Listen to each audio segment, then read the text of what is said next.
Commissioner expected here at this Midtown office building to begin a two-day arbitration hearing. So what does this mean for the future of Ray Rice's career in the NFL? What does this mean for the commissioner? Joining me now is Mike Bako. He's a sports editor at the Daily National. He's going to break it all down for us.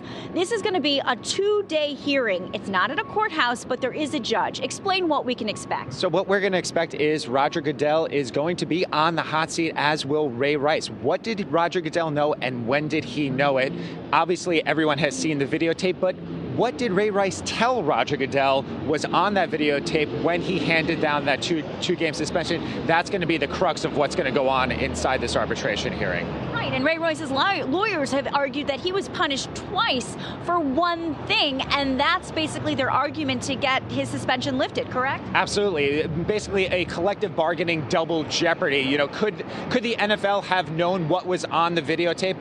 Ray Rice's former team owner, Steve Bisciotti, said that they had access potentially to the videotape. So why didn't the NFL follow through and find that access to the videotape, not just take the snippets of what they've seen and not just take Ray Rice's word? And what was that word? Roger Goodell came out of that initial meeting with him saying that what Ray Rice said was ambiguous. So that's going to be the crux of what's going on today.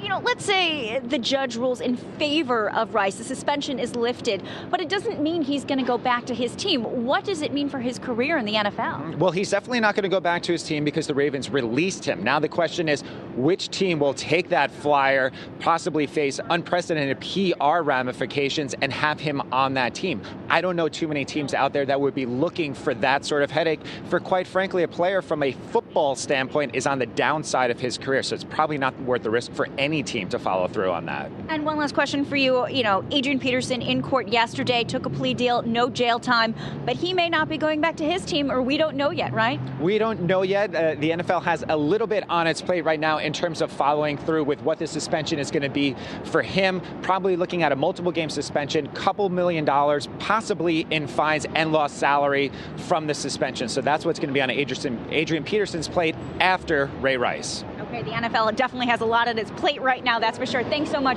Mike Bako. Again, Ray Rice, the NFL commissioner, expected here at this Midtown office building this morning to begin a two-day arbitration hearing. We're live in Midtown. Allison Caden, PIX 11 News. Thank you, Allison.